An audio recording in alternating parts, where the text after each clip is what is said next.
And we are back with another episode of On the DELO. I'm excited to have you all here today because I'm excited about my guest today, who is a very close personal friend and longtime, let's just say, healer of my energy in many ways. And now she has, I don't even want to say it's a new trade, because you've been doing this how many years now, the sound healing? About 4. About 4 years. Mm-hmm. Wow, time flies. And I was in your first ever class, right?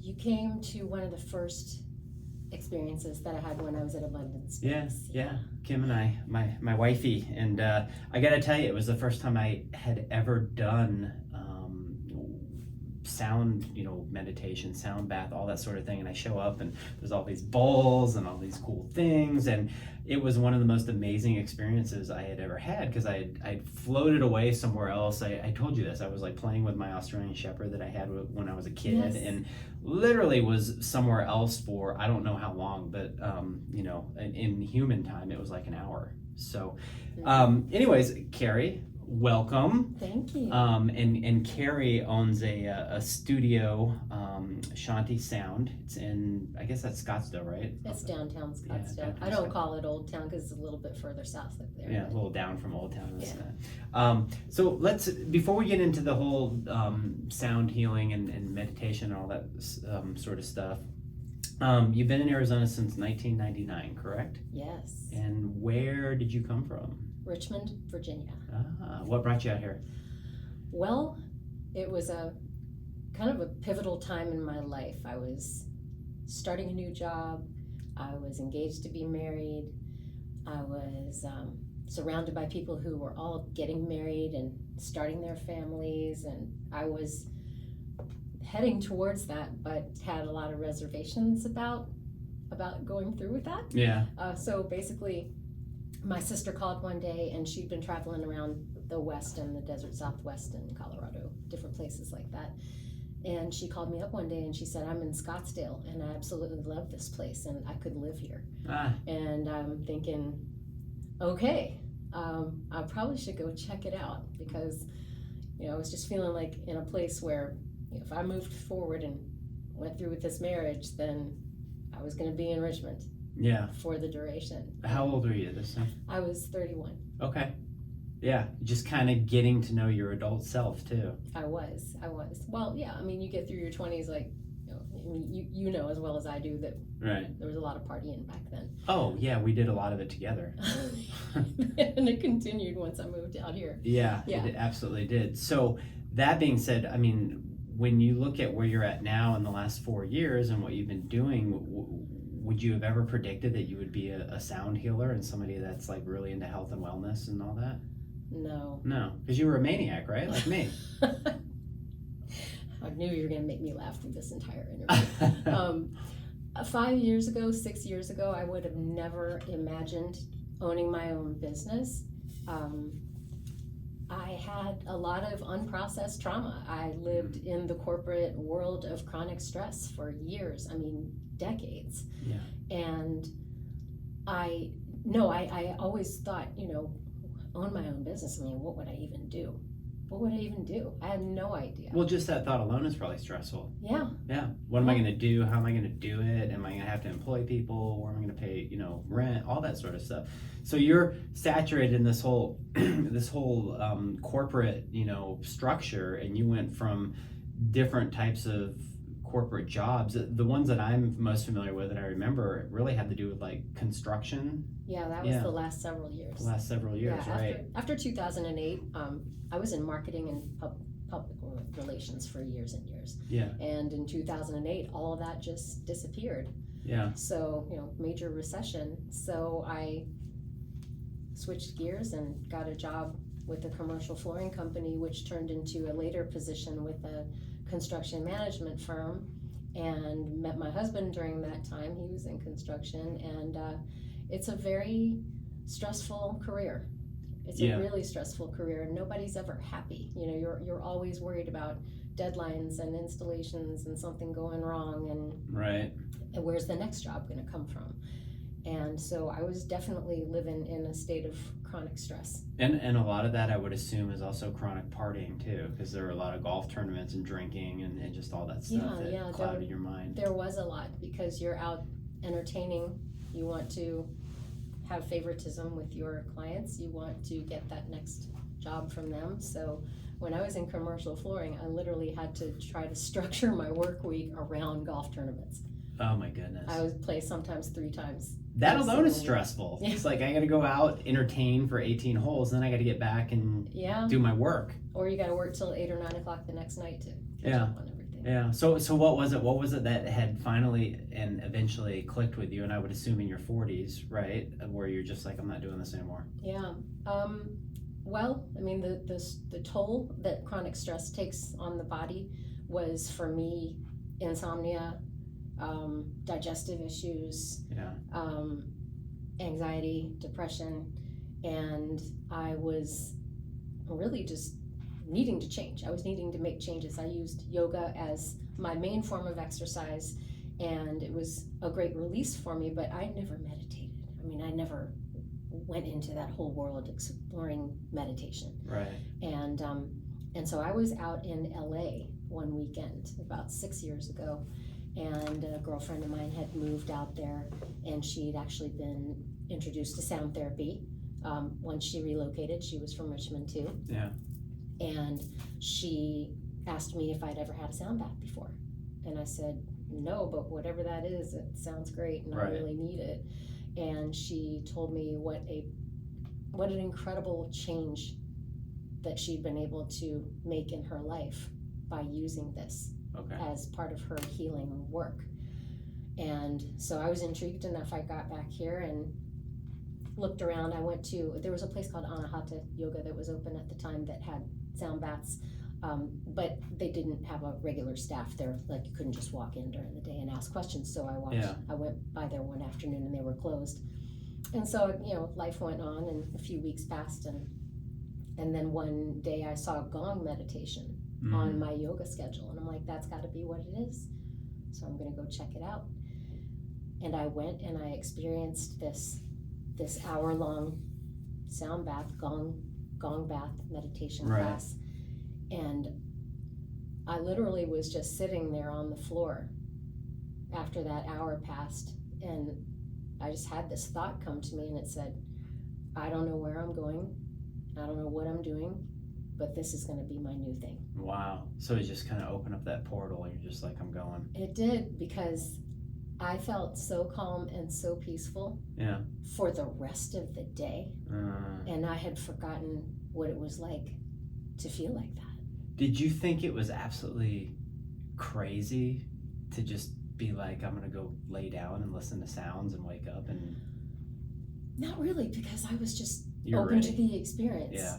If it could have made that big of a difference in my friend's life, then I wanted to find out what it could do for me. And at the end of that hour, I wanted to find out everything that I could about it. That's cool. I was like, I've got to find out what this is. And now, like 4 years ago, were sound baths even that big of a thing that they are now? It seems like it, and maybe it's just because I know you and I'm into it. Are they that popular, or is it still kind of a hidden secret? It's creeping in slowly. Yeah. Now, if you're in LA, like when I would go out and visit my friend, we went to a sound bath one night and there were 60 people there. Oh, wow. And this was a pretty well-known duo. They're called Dynasty Electric, and they're pretty well-known. So in places like LA, where things tend to happen first, New York and LA, this was something that people already knew about. And when I got back here, I didn't really find many resources at all. I mean, there were some, and of course, while that class was still at my yoga studio, I was going every single Sunday, and I was really disappointed when I wasn't able to make it, because I needed it, and I knew I needed it, and it was providing me a place to just go and disconnect from everything else that was going on around me. That's amazing. So you go to the one class I hear. Then what is the process after that? Or you go to the one class in LA, you come back out here. what is the process after that for you to be like where do you go, where do you research, where do you find out how to be a certified, sound healer, and how many hours and what does it take? Well, there's a lot of different ways that people can go about it. There are weekend workshops that you can go to. I was in a place in my life where I stepped away from construction. I took a giant step back and knew that I needed to focus on my health. I needed to fix some things, and I needed to let go of a lot of unprocessed trauma. Right. Let's face it. I mean, that's a root cause of a lot of problems with adult people these days. Yeah. But I was not working anymore. I had left the construction management firm, and I just got on Google one day, and I was like, I need to find a program. I need to find something to study, and I literally Googled sound healing training or something like that, and then I found the result that I found was Sound Healing Academy International, which was an online program based out of the United Kingdom, and they had trainers that worked in England, Ireland, Australia, the United States, and I really liked the look of the program, and the gentleman who had created the program was very, very credible and very educated in all of these things that had traveled extensively through India. Yeah. And he put together this very easy to understand program, really starting from the very beginning, like what is a singing bowl and the history of gongs and that kind of thing. So I just dove in, and it took me through this program because I wanted to be certified. Having come from such a long corporate background of, credibility is everything. Yeah. And I wanted to understand everything that there was about it and be able to educate others about it, because that's just what I needed. So I ended up studying. It took me a little under a year, and it was a part-time program for people that, have other jobs and other things going on, just something that you can learn on the side. But since I was available, I just completely threw myself into it. Yeah. So this training program, in order to be certified, so the route that I took was I wanted to be certified to host groups. Yeah. Groups of people. Okay. So level 2 certification required a lot of homework and a lot of practical application, and I had to do 10 practice sessions and film a couple of them in order to graduate, and in order to prove to them that I understood the material, that I could apply it in real-time settings. Yeah. And so I partnered with Modern Yoga. They were cool enough to let me, at that point Lisa had moved on, and she had opened her own place, the woman who I first experienced the gong meditation. Oh yeah, the big gong house. Yeah.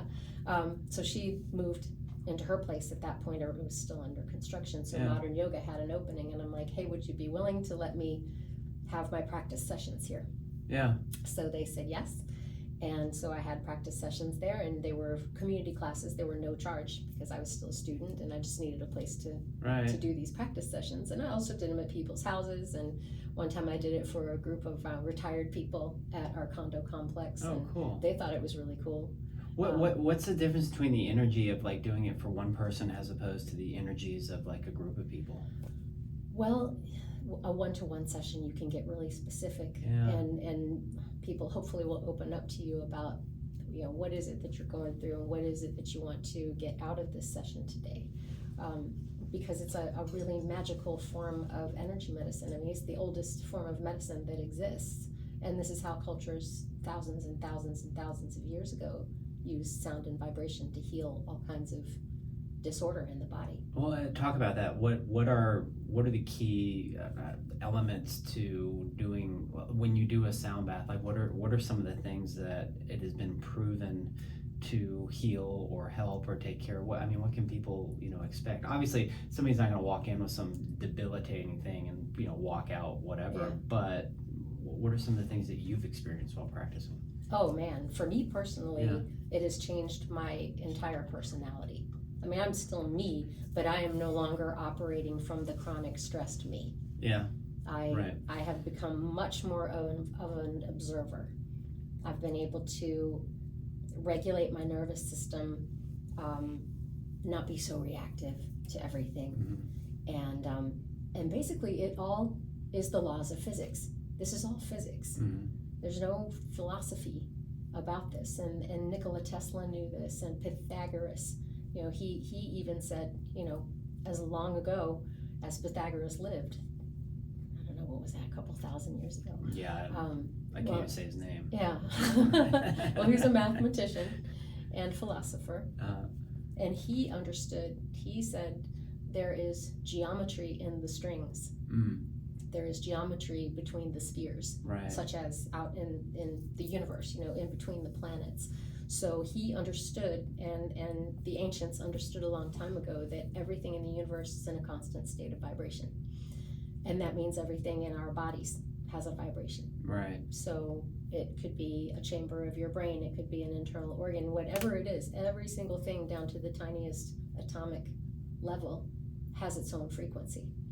And when we are experiencing disease and disorder in the body, we have compromised vibrations that have lost their resonance, gone out of tune. Yeah, that makes a lot of sense. And there's a lot of similarities just in sound and music and all that. I mean, why is music so popular? People get into the grooves, into the beats, into all the sorts of stuff. Have you ever seen that experiment where they take the water molecule and they play like Metallica, and then they play like Enya or whatever, and the different ways that the water molecule shapes? Yeah, that was Dr. Emoto, Japanese researcher, and he did multiple experiments with basically taking different drops of water and sending kind and positive and loving communications to it versus I hate you, you're awful, all the negative low vibrations, and the ones that had the beautiful geometric patterns were the ones that were responding to the higher vibration frequencies of love. The ones that were told terrible things, I suppose you'd say, on the other hand, had very distorted and non-geometric formations to them. So if you consider that your body is 70% water and sound is medicine, music is medicine, and always has been, then it only makes sense that phonons, or sound particles, that interacts with the photons, the light particles in the body, and through introducing sound back into your energetic field, you are correcting all of the weakened or compromised vibrations when you're in a sound bath. And that's amazing. Yeah, that's what the instruments are designed to do. Yeah. What was it like having to go from doing what you were doing in other people's rooms or their energies compared to having your own room and energy? Is there a difference in that? Well, if you're talking about a group setting where just anybody signs up, I have like a random group of 10 people. The beautiful thing is that every time I host one, I practically have new people there every single time. But what I'm talking about is like where you were at somebody else's space and now you have your own space. Yeah. Well, there's a definite sense of ownership. I was able to design it the way that I wanted to. It's large enough to be able to accommodate a large group of people, but I've never had any nerves about doing this. I'm really, really enjoying having my own space because I can tailor experiences, and I'm not worried about running in there and setting up and then being out at a certain time and packing up afterwards. And so it's a much more relaxed approach for me because I can check people in, I can get them comfortable, I can tell them about some of the energy that might be going on with different planetary action that we have going on, different astrological events and energies that are happening. You're very knowledgeable about all that stuff too, because you do educate people about what's going on in the moment that we are in. So it's not like you just go there and play a bunch of bowls and say, okay, cool, did you have fun? There's a lot that goes into it, a lot more than what people would think. Sure. First you want to guide them into meditation because everybody's coming there for different reasons. Stress being number one. That's why I opened. Right. That's why I opened my own place, because we are moving through some times right now that are more stressful than they've ever been, and people need a way to have an outlet to calm down their nervous system, because the nervous system is critical to good health, and this is a practice that is going to guide you out of the stressed brainwave state, which is a beta 2, when you're not only actively checking things off of your list and achieving things, but you're also in that chronic reactive, lots of adrenaline, lots of cortisol coursing through the body. And so that deactivates in a sound bath. You're able to calm the nervous system, activate the parasympathetic. Yeah. That deactivates the fight or flight, that deactivates the inflammation. It guides you out of that stressed frame of mind and into the meditative state. And you can relax the body, decrease the inflammation, as I mentioned. It's tremendous for chronic pain and restoring resonance wherever it may be lacking. Okay. So my desired outcome is that everybody comes out of there feeling a restored version of themselves, and it's really remarkable to see people come in and they've got that hardened expression. They're not making much eye contact. Yeah. Maybe they don't know me. Maybe they're new to the experience, and to see the change afterwards. Yeah. To see how their expressions have softened. They're smiling. I brought some pretty hardcore dudes into the one that we did with you for Healing Hospitality, and they were some of the most like into it, afterwards. They're like, wow, no idea. Yeah. And that is the whole goal with why I opened, because as we were talking about before, I didn't find a lot of resources around here. Yeah. Of course it existed. I'm by far not the only person that does it in the Phoenix metro area. Right. But I realized through my own interior work, my own internal work, my own healing journey over the past few years that this was my mission. This was what I'm here to do. And so it's my goal to make as many people know about this and to bring it into the mainstream and have this be something that people incorporate into their wellness plan. For sure. Because what's easier than lying down and doing nothing? Yeah, I told everybody, come take an hour to come take a nap and feel amazing when you get out of it. And it's funny because you don't go into, maybe some people do. I don't go into full sleep mode. I go into almost, what is it, a delta, gamma? It's meditative state. Yeah, so, it's just a meditative state. Yeah, the meditative state. So your brainwave states all have frequencies too. Yeah. Okay. And the meditative state is about 7.8 hertz, which coincidentally is also the frequency of Earth. Yeah. That's awesome. Yeah. Wow. So we need nature, grounding, all of those things. Same brainwave state, right? Same hertz frequency. Delta is the sleep state, and that is 4 hertz. So there's very, very little difference. It's literally the state between sleeping and waking. Wow. And it's also where, as you know from your experiences, you can access higher states of consciousness. Yes. And I wake up, I don't feel tired. I feel rejuvenated. Yeah, it's a very restorative practice. It's funny because it actually takes you to a place deeper than sleep. Yeah, and that is the rejuvenation that I feel for sure. So when we're talking to like all sorts of people listen to this, it's hospitality people, it's business people, it's all sorts of people. But I think a common thread that all these people have is stress. They have they have deadlines, they have things that just pound on their lives. What is if somebody's listening to this and I'm like, wow, this sounds pretty cool, I get to go somewhere taking it, like what is the commitment on their end when they come to a sound bath? To just take 1 hour out of their day. Yeah. And surrender to it, and hopefully they'll have a beautiful meditative experience out of it. This has been researched. There have been so many books, there have been so many experiments, there have been you can find information about this all over the world about how it can heal people from really serious diseases and disorders. But that all starts in your mind. Mm-hmm. It all starts in your mind. So when you're in a chronically stressed state and you're worried about your deadlines and you're worried about your delivery showing up and you've got a full packed house at your restaurant, for example, that's all you're thinking about, right? And that chronic stress takes over. And do you know who Dr. Mate is? I don't. Dr. Gabor Mate. No. Well, one thing that really, really changed the way that I looked at health was when I was turned on to his book that he wrote 20 years ago called When the Body Says No. When the Body Says No. I like that. He's an extraordinary person. He's a physician who's been practicing, he's in his 70s. He's been practicing medicine for 50 years, let's say. Yeah. And he started researching and doing interviews and case studies about people who were suffering from any kind of serious disorder, whether it was an autoimmune disorder, rheumatoid arthritis, cancer, scleroderma, and he would actually ask them, tell me about your life before you got sick. The water. Yeah. Tell me about your life before you got sick.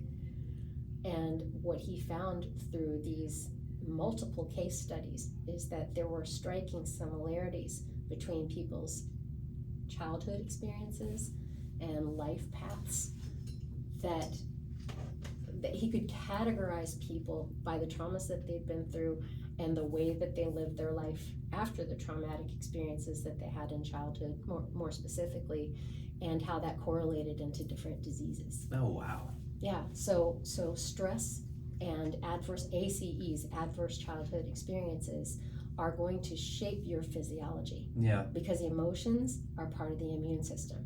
So if you keep having those things go on in your mindset over and over, like a repeated sort of tragedy almost, and you don't show up with an open mind to help heal that, then what are you doing? Well, you have stuck energy in your body. Energy, yeah. Right, because, and he explains this in great detail in podcasts and in the multiple books that he's written about how the coping mechanisms that you have as a child turn into behavioral patterns in adulthood that are manifesting, such as, chronic stress, addiction, other things like that. So when we don't feel our emotions, when we don't have healthy expression of emotions growing up, let's say, and we become these people who are runners or who push things down and don't want to feel things and don't want to relive things, then that emotion, which is just energy in motion, that's what emotion is. When we don't feel our emotions and we run away from things and we shove them into places where we don't want to see them, then that emotion, that energy didn't move. Yeah. It became blocked in the body. And that's cool. Yeah. That's really cool. and through the research that I've done and the books that I've read and the people that I study and acoustic engineers and there's just so many resources out there today that are available that weren't say, 5, 6, 7 years ago. You learn that if you don't take care of your nervous system, if you don't take care of your emotional health, then that's going to be a likely factor in developing some kind of disorder later on, because what you've got going on is internal chaos. Well, and I love the fact that you bring up the fact that you keep studying and researching and evolving in your skill, with what you're doing, and this is such great information for people to take little chunks of it and understand that maybe I have some internal chaos, and I can get rid of some of it, piece by piece. I always talk about increments. You can't just show up and lay down and expect your life's going to change right away. You have to, incrementally know that you're making a difference. You do. Yeah. You do. Everything starts with an investment. Like, yes. You get up at 4:00 in the morning and invest in your major workouts every day. Yeah. Well, it's usually coffee to start. Yeah. So the tools that you use, you had mentioned singing bowl. Like, what are these singing bowls made out of? And and I know you have sticks too. They go and all sorts of cool stuff. Yeah. So what are some of your tools? Well, gongs. First of all, we'll start with those. Yeah. Gongs are an ancient sound healing instrument. They there's been an archaeologist, and I can't remember. This is probably part of my studies, but there was a gong that was unearthed from some archaeological site. It was dated to be at least 16,000 years old. So that's an ancient vibrating instrument. The singing bowls, I have two different kinds. The Tibetan singing bowls are made of a 7-metal alloy, and they're made in the Far East. They're made in places like India and Nepal, and they're made by Buddhist monks. And as they're being made, they're chanting into the bowls and blessing the bowls. And so those are beautiful. I mean, they come in small and large quantities. I mean, I'd have 50 million bowls if I could, Yeah. But I've got a pretty decent collection of smaller ones right now. And then the crystal singing bowls are made of quartz crystal. Nice. And they are, a lot of people don't understand what the chakras are, the chakra system in the body. Now, of course, there are more than 7 of them, but we'll just start with the main ones that run along the spinal cord. And so each of the different chakras in the body corresponds to a different note on the octave scale. Okay. So if you consider piano keys, Mm-hmm. you have C, D, E, F, G, A, Right. B. Yeah. Yeah. Do, re, mi, you know? And each of those notes corresponds to a different chakra in the body. So Yeah. so C is the root chakra, all the way up to B, which is the crown chakra at the top of the head. Yeah. So those specific frequencies treat and restore the proper spinning or the proper function of the chakras. And life gets messy. And Right. when our chakras are supposed to be spinning freely, those energy centers in the body are supposed to be spinning freely. When we have traumatic experiences, when we have adverse things that happen, then those emotions that aren't released and aren't processed affect the chakras. Yeah. So Beautifully said. yeah, so a sound bath is also a chakra opening experience. Love it. I've had a lot of people tell me feedback about how they were like, wow, I felt this fluttering Mm-hmm. all around my heart. I could feel things moving. It's really incredible so cool. to hear about the feedback. I mean, the feedback is the most gratifying part of this because number one, I'm doing something that I love, right? If you love what you do, you'll Right. never work a day in your life. So 100%. finally, Living at your this passion. point, at this point in my life, I'm living my passion. I also always wanted to do something to serve my community and make a difference. Didn't know what that was going to be either. Is it volunteer work? Is it, but I always knew that I wanted to be of service. Right. And when I found this, I understood that this is how I can be of service. Seriously, if you're listening to this now and you've never done this and you're like contemplating it, just go do it. I mean, it's just it's so relaxing to me. Yeah. No, this is fun. All right, now I gotta I gotta move on to some serious questions for you. Okay, you ready? I can tell how serious. Okay. Yeah. Aliens or Bigfoot? Aliens. Push-ups or wakeboarding? Push-ups. Really? I don't know how to wakeboard. Yeah, I don't either. Trash TV or a documentary? Documentary. Tacos or ice cream? Tacos. All day long. Email or Instagram? For business? Just like, would you rather check email or would you rather screw around on Instagram? Oh, I kind of am on Instagram. Yeah, you like your Junkie a little Instagram. bit. We'll get into your handles here in a minute. Would you rather drink or drive? I'd rather drink. I just thought of that the other day. I was like, it's not drink and drive, it's drink or drive. Right. Because you can only do one or the other, Right. people. Okay, Metallica or Enya? Metallica. Yeah. I listen to a lot of meditation music anyway. Right. So You rather yeah, rock it out. I need some Metallica once in a while. That's so fucking cool. Yeah. All right. So where can people find you? And can you do sound baths from afar, or can you help people from afar if they're listening in other states, or if they're here locally, where do they go? What's your website? What's your IG? Spill everything. Okay. Studio is at 8010 East McDowell Road, suite number 213. That's on the northeast corner of Hayden Road in McDowell, downtown Scottsdale. Website is shantisoundaz.com. Instagram is at Shanti Sound AZ. On Facebook too, Shanti Sound AZ. And a 1 hour sound bath just to drop in is $29. It's so worth the price of admission. If you buy a package, they're even cheaper than that.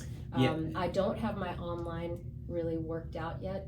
Sound quality is a big deal to me. Okay. So right now we're just doing the breathwork and sound healing events online. Yeah. But I offer them in person several times a week. I have also done private parties. I do them quite frequently for bachelorettes that come in. You can do corporate retreats. All that stuff. Yeah. Yes, for your group that you brought in. Which is huge. Yeah. And it's starting to get a lot more attention with people. Right. And so that's the goal. Make this a mainstream, easy, inexpensive way to enhance your wellness, and it can reverse high blood pressure.